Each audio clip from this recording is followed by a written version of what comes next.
Quel est le point commun entre ces électrocardiogrammes en rapport avec une hypertrophie ventriculaire gauche? C'est un cours sur l'HVG. Donc l'HVG est connu, il ne s'agit pas de repérer le diagnostic à partir des indices que nous avons vus, hein. Les indices, tous les indices, c'est-à-dire en général l'amplitude de l'onde d'air qu'on utilise. Ici vous avez des grandes amplitudes, surtout SV2, qui fait 25, plus RV5, vous voyez, c'est positif, ça fait 37, 38. Bon, les QRS sont pas majeurs. Ici, les QRS sont pas non plus majeurs. Les ondes d'air sont à peine positives de 20 mm, vous voyez. Et pourtant, vous allez voir qu'il y a une HVG quand même, on peut l'affirmer, non pas à cause des ondes d'air, mais à cause de cette repolarisation, vous voyez. Ça ressemble beaucoup à ça. Ça ressemble beaucoup à ça. Et ça ressemble beaucoup à ça dans certaines dérivations. On va voir ensemble comment les repérer. Et vous avez vu que des fois, ça peut être extrêmement important. Et c'est très important, ce sous-décalage ici, dans certaines hypertrophies ventriculaires qu'on appelle des cardiomyopathies. Et vous voyez que l'onde d'air est très large et très ample. Et qu'à chaque fois que l'onde d'air est très large et très ample, on a une majoration du trouble secondaire de la repolarisation. On va voir ça ensemble. Alors, qu'est-ce qu'une anomalie secondaire de la repolarisation, secondaire à une, entre guillemets, surcharge ventriculaire? Ce n'est pas un bon terme. Il n'y a pas de surcharge sur un plan hémodynamique. Le mot strain pattern anglais n'est pas non plus un beau terme. Donc on va voir quel est le terme qu'il faut utiliser.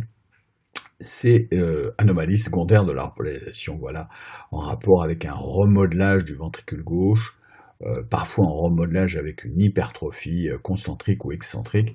En tous les cas, c'est l'aspect typique lui-même de la repolarisation qui nous permet d'évoquer une pathologie du ventricule gauche. Cet aspect est typique, vous voyez, parce qu'il y a trois parties qui permettent de le décrire. Tout d'abord, une convexité lors de la descente du segment ST, puis une remontée rapide, plus ou moins rapide, comme on va voir ici, elle est plus rapide, plus le QRS va être ample, plus la remontée va être rapide. Et une troisième partie, qui est une positivité terminale de l'onde T, qui se termine ce que j'appelle en bec de canard, vous voyez. Donc du coup, on a l'impression qu'on le voit maintenant, le canard, avec le dos, le cou, et puis la tête avec son petit bec. Donc des fois ça sera un petit canard, des fois ça sera plutôt un volatile plus important, voire un héron, enfin peu important. Ce qui est important, c'est ces trois aspects. Et ce qui est très important aussi, c'est que cet aspect en trois parties nous permet d'évoquer le diagnostic d'hypertrophie ventriculaire gauche lorsqu'on a ce pattern, c'est-à-dire lorsqu'on a ce type caractéristique en trois parties de troubles secondaires de la patient. Alors on dit qu'elle est secondaire parce que justement, en général, il y a quand même des anomalies de l'onde d'air en regard qui sont très amples ou larges ou les deux, et c'est proportionnel à l'amplitude de l'onde d'air, souvent ces anomalies, et donc ça c'est très très important, cette proportionnalité, cette opposition de la repolarisation par rapport à la polarité du QRS qu'on va retrouver dans toutes les dérivations, comme dans les indices de Sgarbosa, hein, pour le diagnostic d'infarctus dans le bloc de branche gauche.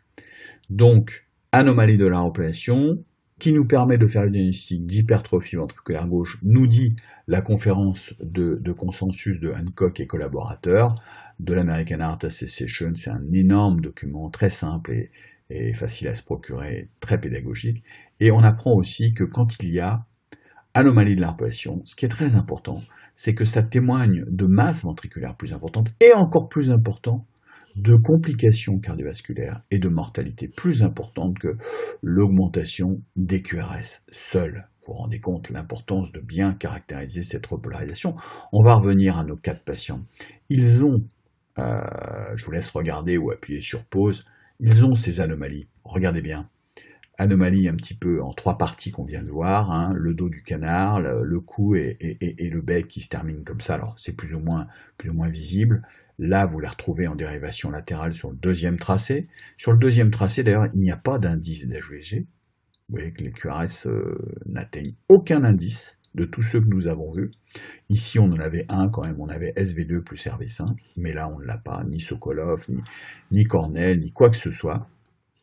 Là, vous avez cette fois-ci sans problème de l'HVG, vous voyez, c'est très confortable, et d'ailleurs la proportionnalité est respectée, hein, entre le point J, la grande amplitude de l'onde d'air, et cet aspect en héron cette fois-ci, qui est plus qu'un canard, hein, mais on retrouve ici le canard quand même.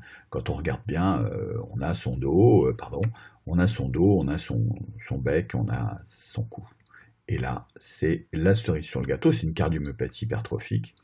Alors vous avez des troubles de la passion majeurs, hein, dans le territoire apical, avec des très grandes ondes d'air et des surfaces d'ondes d'air colossales, hein. Donc chaque fois que l'onde d'air est grande, vous avez cet aspect en canard, en héron, ou en volatile d'eau, comme vous le voulez. Voilà, je crois que vous avez tout compris sur l'importance de reconnaître une anomalie secondaire de la repolarisation. Secondaire à quoi? À l'HVG. On le reconnaît à quoi? Parce que les ondes d'air sont grandes et c'est essentiel au diagnostic et ça a une valeur pronostique. Voilà, je vous remercie.